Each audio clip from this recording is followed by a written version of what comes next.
दिल्ली सरकार को लेकर सुप्रीम कोर्ट में अहम सुनवाई आज। आम आदमी पार्टी की याचिका पर होगी बहस। केजरीवाल ने की है विधानसभा भंग कर फिर से चुनाव की मांग। कोर्ट में दिल्ली के उपराज्यपाल को रखना है अपना पक्ष। पिछली सुनवाई में सुप्रीम कोर्ट ने किया था सवाल, आखिर सरकार बनाने के लिए अब तक क्या की है कोशिश। सुप्रीम कोर्ट में सुनवाई से पहले नजीब जंग ने जारी किया बयान, जल्द ही सभी राजनीतिक दलों से इस मुद्दे पर बात करेंगे। दिल्ली के मसले पर बोले गृह मंत्री, कहा अगर सरकार बनती नहीं दिखती तो चुनाव ही विकल्प। यदि कोई सरकार नहीं बना पाता है तो चुनाव के अतिरिक्त और कोई दूसरा विकल्प शेष नहीं बचता है। भारतीय जनता पार्टी किसी भी सूरत में खरीद फरोख्त की इजाजत नहीं दे सकती है और न हमारी सरकार किसी भी सूरत में खरीद फरोख्त की इजाजत देगी। राजनाथ सिंह बोले, संविधान के खिलाफ सरकार नहीं करेगी कोई काम।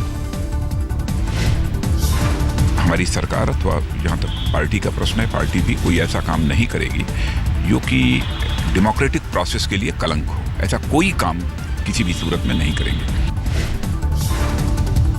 गृह मंत्री ने कहा, बीजेपी खरीद फरोख्त के हक में नहीं, ना ही इस तरह की कोशिशों का समर्थन करेगी।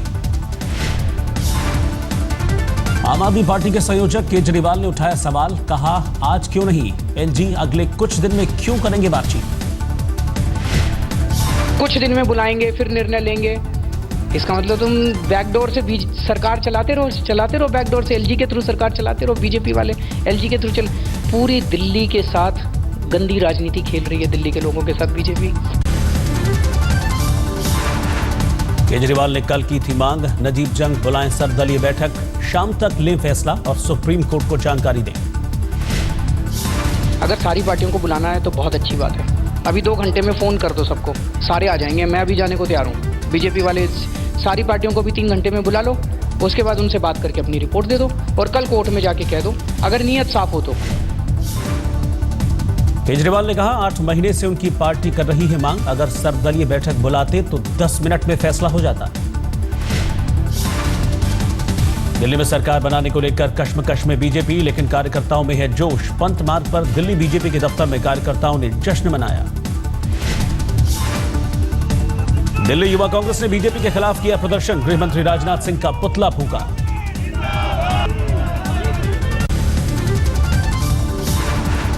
महाराष्ट्र सरकार में अपनी भूमिका को लेकर शिवसेना नेताओं की माथापच्ची। मातोश्री में कल देर रात तक चली बैठक, आज फैसला होने की उम्मीद।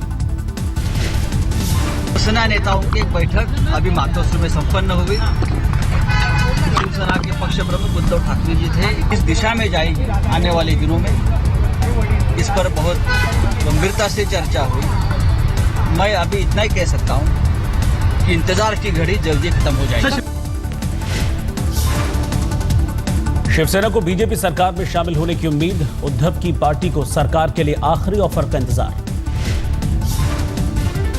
सरकार में शिवसेना की भूमिका को लेकर उलझी हुई है बात। शिवसेना चाहती है उप मुख्यमंत्री का पद, इस बात पर बीजेपी तैयार नहीं। सरकार में गृह मंत्री और वित्त मंत्री पर भी फंसा है पेच, ये दोनों पद भी शिवसेना को देने को राजी नहीं है बीजेपी। सरकार में मंत्रियों की संख्या को लेकर भी साफ नहीं है रुख। मातोश्री पर बैठक के दौरान शिवसेना के कई नेताओं की राय, बीजेपी के सामने ज्यादा झुकने की जरूरत नहीं, सरकार को बाहर से दिया जाए समर्थन। देवेंद्र फडणवीस ने किया उद्धव को फोन, शपथ ग्रहण समारोह में आने का न्योता दिया। राज ठाकरे, शरद पवार और पृथ्वीराज चौहान को भी न्योता। महाराष्ट्र सरकार बनाने में बीजेपी चाहती है शिवसेना का साथ, ओम माथुर का बयान, शिवसेना हमारी सहज भागीदार। 15 दिन हमको गवर्नर साहब ने बहुमत साबित करने के लिए दिया है। शिवसेना हमारी नेचुरल अलायंस थी, हमारा अब भी इच्छा है कि शिवसेना हमारे साथ आए। अब ये निर्णय शिवसेना को करना है, वो आए या नहीं आए। शिवसेना की भूमिका पर बीजेपी की ओर से भी सस्पेंस बरकरार। ओम माथुर ने कहा, फिलहाल नहीं हुई कोई भी बात। केंद्र सरकार ने सुप्रीम कोर्ट को सौंपी काले धन वालों की लिस्ट में 627 लोगों के नाम। सुप्रीम कोर्ट ने 30 नवंबर तक एसआईटी से मांगी स्टेटस रिपोर्ट, सीबीआई और ईडी से नामों को साझा करने को कहा। सुप्रीम कोर्ट ने बंद लिफाफा एसआईटी को सौंपा, मार्च 2015 तक जांच पूरी करने को कहा। सुप्रीम कोर्ट ने दिया निर्देश, एसआईटी चेयरमैन और वाइस चेयरमैन के अलावा कोई भी ना खोले बंद लिफाफा। सुप्रीम कोर्ट 3 दिसंबर को करेगा मामले की अगली सुनवाई, एसआईटी पर जताया पूरा भरोसा।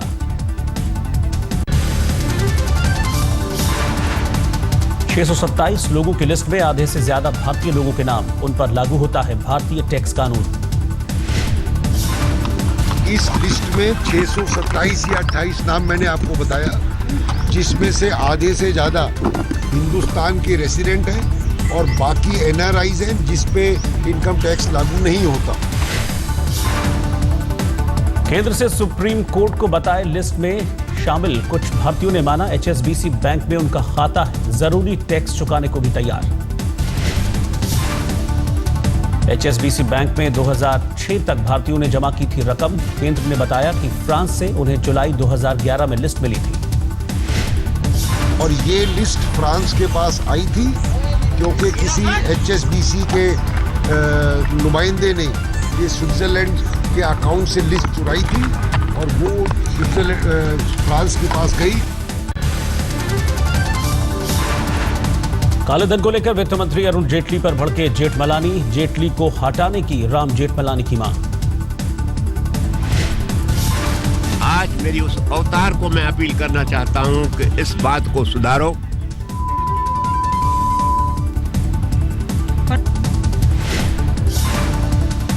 बाबा रामदेव ने कहा यह सब छोटी मछली, सरकार के कदम पर्याप्त नहीं। रामदेव ने कहा सरकार बताए कुल कितना काला धन है। प्रधानमंत्री नरेंद्र मोदी ने दी छठ पर्व की शुभकामनाएं, ट्वीट में लिखा सूर्यदेव की ऊर्जा और प्रकाश राष्ट्र को और हम सबके जीवन को ऊर्जावान बनाते रहे। आईटीबीपी ने कश्मीर बाढ़ राहत के लिए जुटाए 2 करोड़ 91 लाख रुपए, प्रधानमंत्री नरेंद्र मोदी को सौंपा मदद का चेक। आज दिल्ली में रेवेन्यू सेक्रेटरी राजीव महर्षि की अध्यक्षता में आयकर विभाग के कमिश्नरों की बैठक, काले धन के मुद्दे पर भी चर्चा की उम्मीद।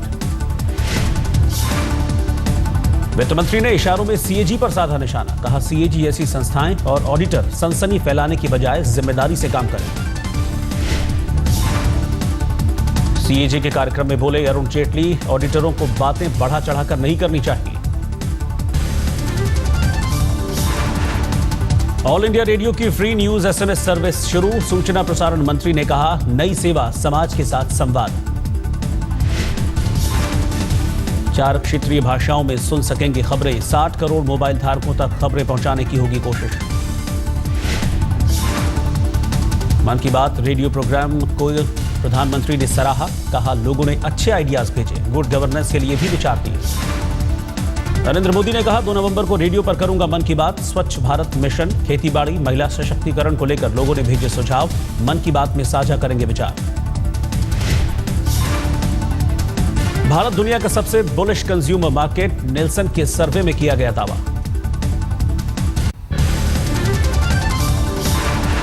गंगा को प्रदूषित कर रहे 17 उद्योगों पर कार्रवाई के लिए सुप्रीम कोर्ट सख्त, नेशनल ग्रीन ट्रिब्यूनल को ट्रांसफर किया केस। पॉल्यूशन कंट्रोल बोर्ड इन 17 उद्योगों पर कार्रवाई करने में रहा था नाकाम, केंद्रीय और राज्य पॉल्यूशन कंट्रोल बोर्ड को लगाई लताड़। पश्चिम बंगाल के बीजेपी नेता जय बनर्जी ने जताई आशंका, कहा डर है कि टीएमसी नेता उनकी पत्नी का चरित्र हनन न कर दें। पश्चिम बंगाल के बीरभूम में बीजेपी नेता की हत्या की जांच करेगी बीजेपी की कमेटी। आज बीरभूम जाएंगे मुख्तार अब्बास नकवी, कीर्ति आजाद और उदित राज। प्रशासन ने बीरभूम आने वाले नेताओं पर लगाई रोक, सीपीएम डेलीगेशन को पुलिस ने रोका।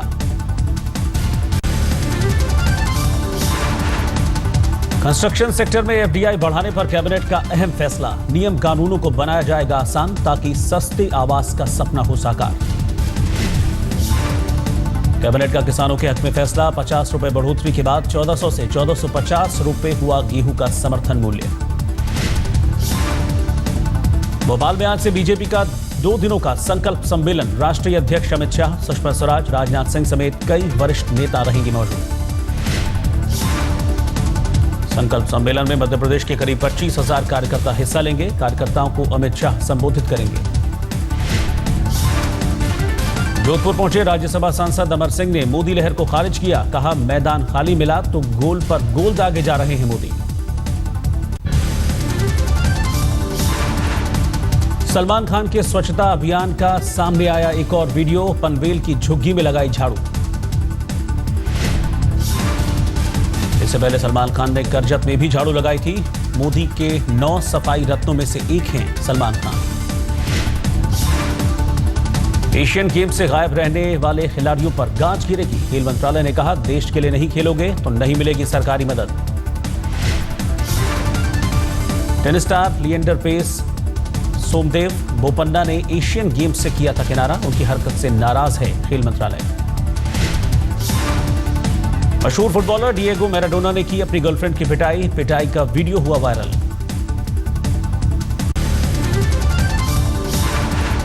जम्मू कश्मीर में बीजेपी ने की मिशन 44 की शुरुआत। जम्मू ऑफिस में हवन के साथ शुरू की चुनावी तैयारी।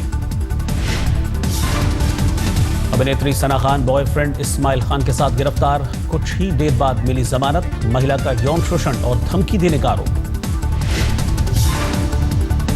सना के बॉयफ्रेंड पर निर्देशक साहिल खान पर भी हमला करने का आरोप। 22 अक्टूबर को हुई थी घटना। यूपी के गोरखपुर में एक शख्स ने की पूरे परिवार के साथ सुसाइड करने की कोशिश। पत्नी की सूझबूझ से बची सभी की जान।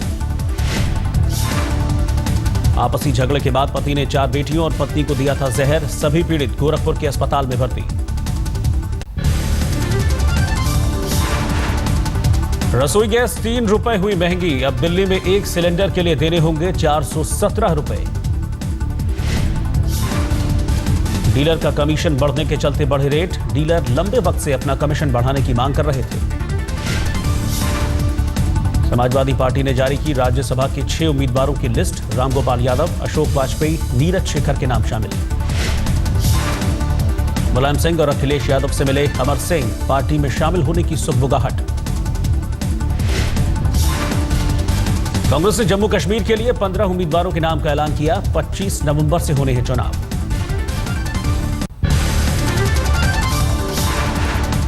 सोनीपत के गोहाना में हुई बैंक चोरी मामले में 3 दिन बाद भी आरोपियों का कोई सुराग नहीं। पुलिस की 8 टीमें आरोपियों की तलाश में जुटी।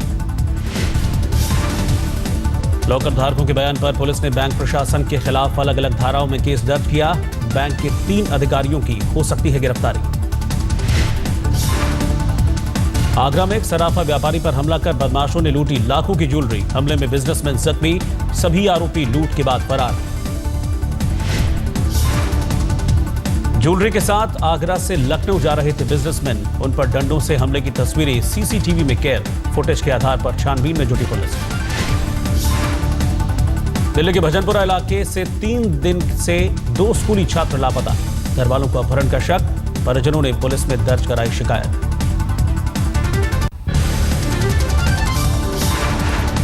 गाजियाबाद में एक शेल्टर होम में 20 से ज्यादा बच्चे संदिग्ध हालत में लापता। ऑपरेशन स्माइल के दौरान बरामद हुए थे सभी बच्चे। बच्चों के गायब होने की खबर से हड़कंप मच गया। आनंद फानन में पुलिस ने जांच शुरू कर दी है। अब तक कोई सुराग नहीं। यूपी के गोंडा में समाजवादी पार्टी की पूर्व विधायक गीता सिंह पर दलितों का घर तोड़ने का आरोप। पुलिस ने दर्ज किया केस। एसडीएम करेंगे पूरे मामले की जांच। रेलवे टिकट की कालाबाजारी करने वाला बुकिंग क्लर्क गिरफ्तार। गुड़गांव से रेलवे प्रोटेक्शन फोर्स और रेलवे की क्राइम इन्वेस्टिगेशन ब्यूरो की टीम ने पकड़ा। क्लर्क के पास से लंबी दूरी की 60 टिकटें बरामद। अधिकांश टिकटें बिहार की। आरोपी गुड़गांव में चला रहा था टूर एंड ट्रेवल एजेंसी। देश के कई शहरों में छठ के मौके पर घाटों पर उमड़ी भीड़। उगते सूर्य को अर्घ्य देने का सिलसिला जारी। उगते सूरज को अर्घ्य देने के साथ ही संपन्न हो जाएगा छठ का व्रत। सभी शहरों में श्रद्धालु दे रहे हैं अर्घ्य। दिल्ली से लेकर बिहार तक घाटों के किनारे दिखा श्रद्धा और भक्ति का सैलाब। बड़ी संख्या में उमड़े श्रद्धालु। पटना में केंद्रीय मंत्री रामविलास पासवान ने भी मनाया छठ। पूरे परिवार संग की सूर्य की आराधना। मुंबई में भी कई जगहों पर दिखी छठ की रौनक। कांग्रेस नेता संजय निरुपम ने अपने परिवार संग किया पूजा पाठ।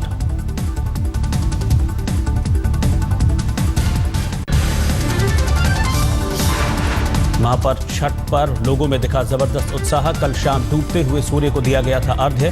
पटना में घाटों पर उमड़ी भारी भीड़।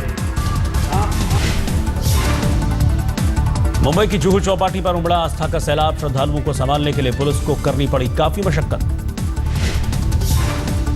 वाराणसी के घाटों पर भी जुटी भक्तों की भीड़। महिलाओं ने अस्त होते सूर्य को दिया अर्घ्य। अहमदाबाद में बीजेपी अध्यक्ष अमित शाह ने की छठ पूजा। देशवासियों को छठ की बधाई दी। राजधानी दिल्ली में भी धूमधाम से की गई छठ पूजा। मंगोलपुरी में लेजर शो के साथ भोजपुरी संगीत की धूम रही।